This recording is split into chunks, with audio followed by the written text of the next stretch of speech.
Jisai labai daug padėjo mergaitėms ir šeimoms, nes tuo laiku, kada skurdžiai gyveno šeimos, turėjo daug vaikučių, tai mergaitės parduodavo prostitucijai. Gravimetriniai punktai yra pažymėti daugiausiai ant aukščiausios tos vietos taško. Nebuvo telefonas vienas pagrindinių įrankių, kurį mes dabar naudojame. Būtent čia prie ąžuolo rinkdavosi jaunimas. Taigi senoji klebonija, labai gaila, kad ją nuvertė, būtų didžiulis traukos centras. Turėsim dabar cepelinų balių, naminių cepelinų balių. Štai kaip man pasakoja, aš toj parodysiu, kas čia yra bus per cepelinai jau padaryti. O žinote, tai senoviškas vaistas nuo visų ligų ir profilaktiškai. Sveiki, linkėjimai iš Betygalos ir aš esu prie Švento Mikalojaus bažnyčios. Apie bažnyčią papasakos mums. Aš tik noriu paminėti, kad šioje bažnyčioje yra švenčiami Šventos Onos ir Švento Mikalojaus atlaidai. Keliaujame į bažnyčią.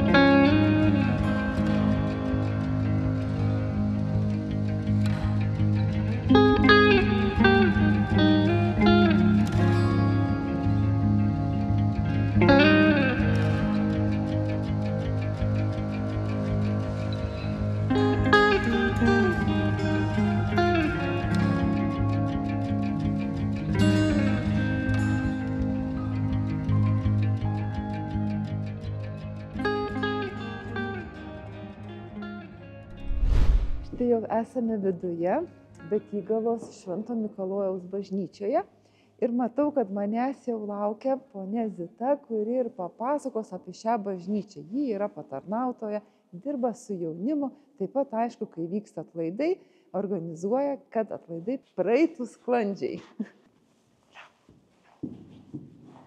Labą dieną. Labą dieną. Sveiki, Zita, smagu su jumis susitikti. Man Marijona pasakoja, kad jūs, sakė, viską žinote apie bažnyčią ir viską mums papasakosite. Tai mes jūsų klausome. Tik Dievas viską žino. Ja, kad labai džiaugiamės, kad jūs atvykot į patį gražiausią Lietuvos kampelį, kur gyvena patys gražiausi ir geriausi žmonės. O, kaip fainai. Betygala. Tai Betygala. Ir jūs matėt, kad mūsų bažnytėlė yra Švento Mikalojaus. Lietuvių kalboje nėra Nikalojus, iš tikrųjų Švento Mikalojaus bažnytėlė. Bet išvertus į lietuvių kalbą, N raidė pereina į M raidę. Ir čia, kai matot, kryžius ir trikampiukas, kur yra su barzdele, čia su lazda viskas. Galim prieiti arčiau. Labai prašom.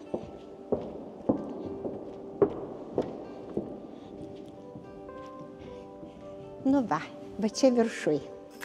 Tai yra Šventasis Mikalojus. Kaip tik labai gražu, kad jūs atvykote tokiu laiku, kada jis yra Santa Klausa, Kalėdų senelis. Būtent nuo jo ir prasidėjo viskas, tas Kalėdų senelis. Tėvai buvo turtingi, bet jie labai anksti mirė, o jisai pasirinkęs buvo tokio šventojo kelią ir jam nesinorėjo turėti jokių turtų, tik tarnauti vieninteliam Dievui. Ir jisai pradėjo tada dalinti tuos turtus visus, bet nenorėjo, kad jam kažkas dėkotų, kad viešintų, kad jį ten gerbtų. Ir jisai naktį vaikščiodavo ir mėtydavo ten įvairiausias dovanas į kiemus. Ir taip niekas nesuprasdami, iš kur atsiranda tos dovanos, praminė, kad tai yra Kalėdų senelis. Ir jo diena būtent yra gruodžio 6 diena.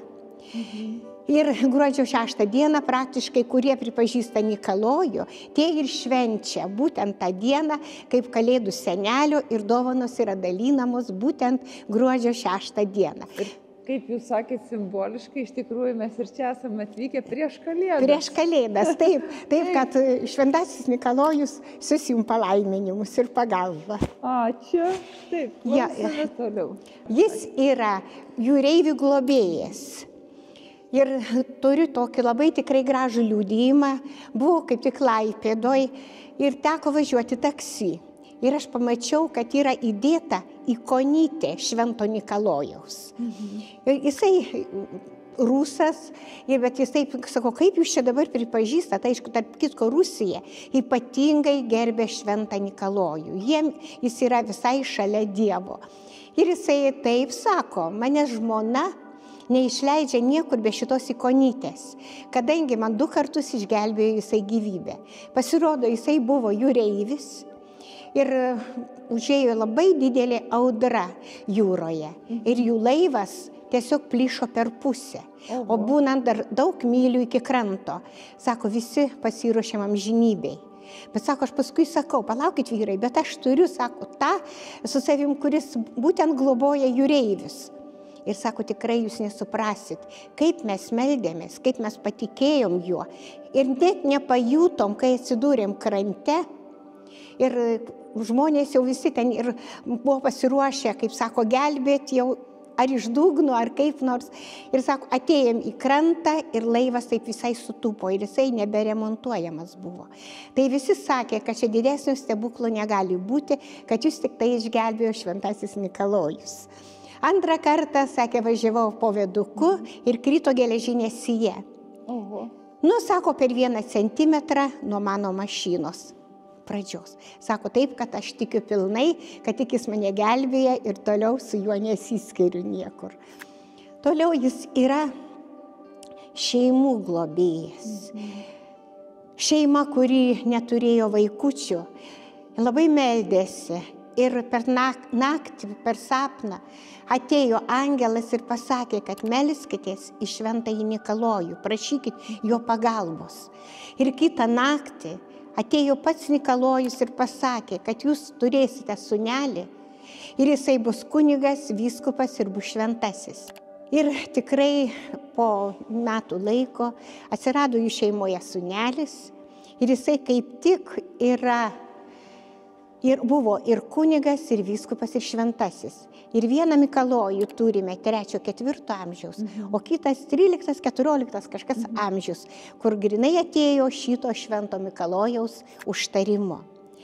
Jisai labai daug padėjo mergaitėms ir šeimoms, nes tuo laiku, kada skurdžiai gyveno šeimos, turėjo daug vaikučių, tai mergaitės parduodavo prostitucijai. Ir jisai sužinojęs tas šeimas, būtent stengėsi, kiek galint jiem padėti.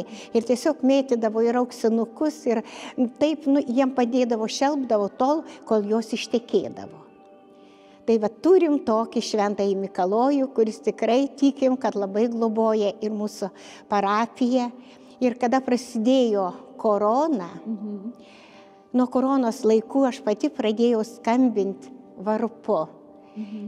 Traukiu jų varpą, nes žinot, kad varpo garsas naikina visą blogį. Ir sielas irgi palydim taip pat į dangų, tik su varpų gaudesiu.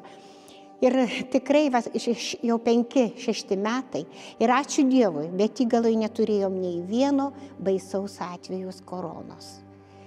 Tikrai labai saugojo mus nuo tos ligos ir tuo pačiu labai saugojo nuo visų audrų, nuo visų tokių gamtos stichijų. Negatyvių dalykų. Tikrai taip. Ir atrodo, kad šalia eina debesis, ten žemės su dangumi maišusi, o ateina, atrodo, prasiskiria debesis ir mūsų betygalą aplenkia kažkur tai.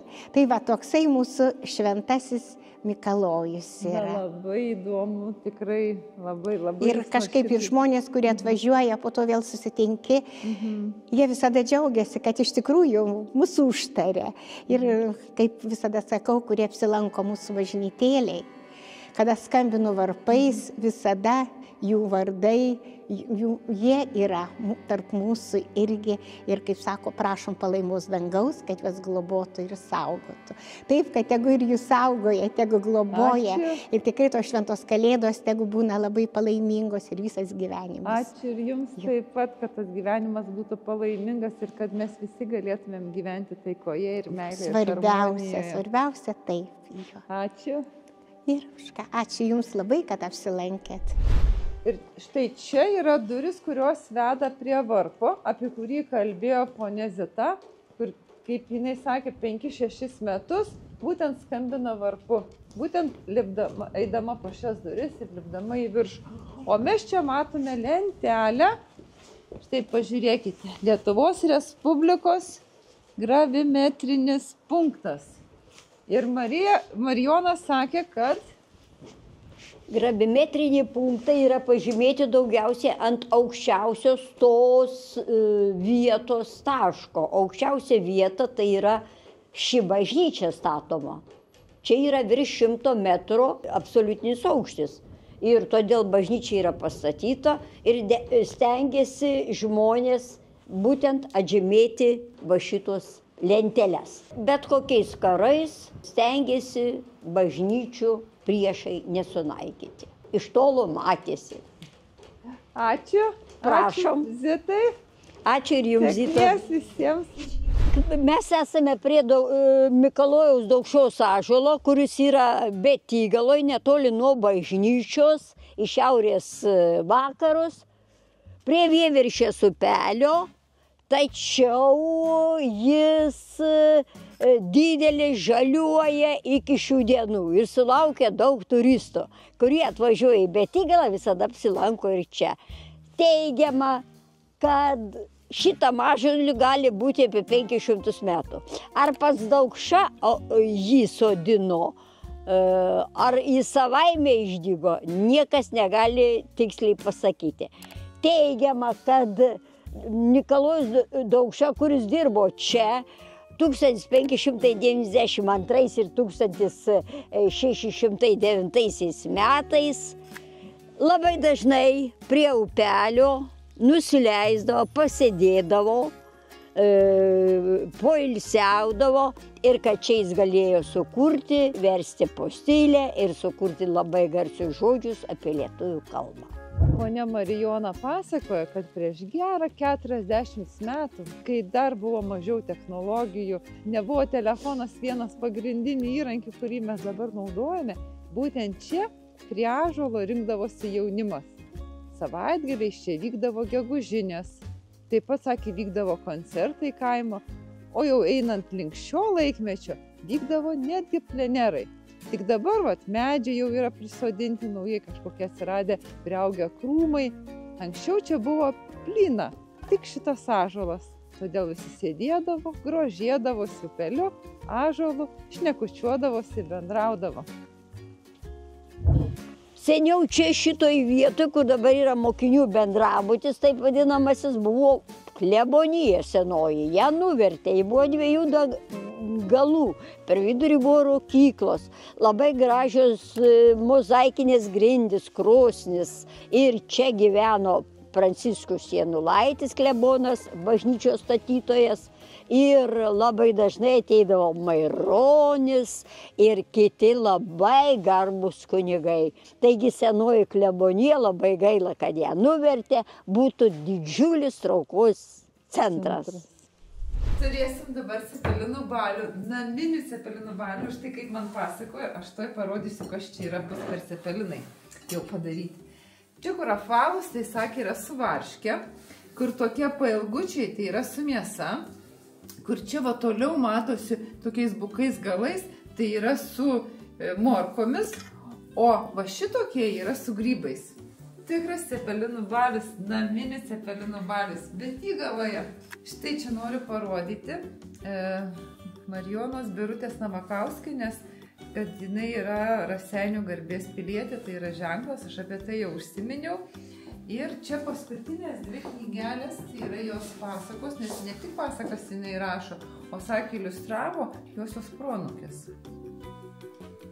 Štai kokios knygutės. Štai koks gėris, užpiltas degtine, o žinote, tai senoviškas vaistas nuo visų ligų ir profilaktiškai. Kai vyksta nelaimė, sudūžta stiklas, o būtent čia sudužo stiklas traktoriaus. Ir ką padaryti? Sako, eglutė, prašau, eglutė iš stiklo traktoriaus. Širšių lizdų kampelis. Čia širšių lizde pamatysime va tokį darinį. Kiekviena širšė vaikšto va čia po viršų, maitinasi, maisto prideda, O kiekviena širšelė va turi savo namuką pasidariusi iš šono. Ir taip apsaugo savo namą.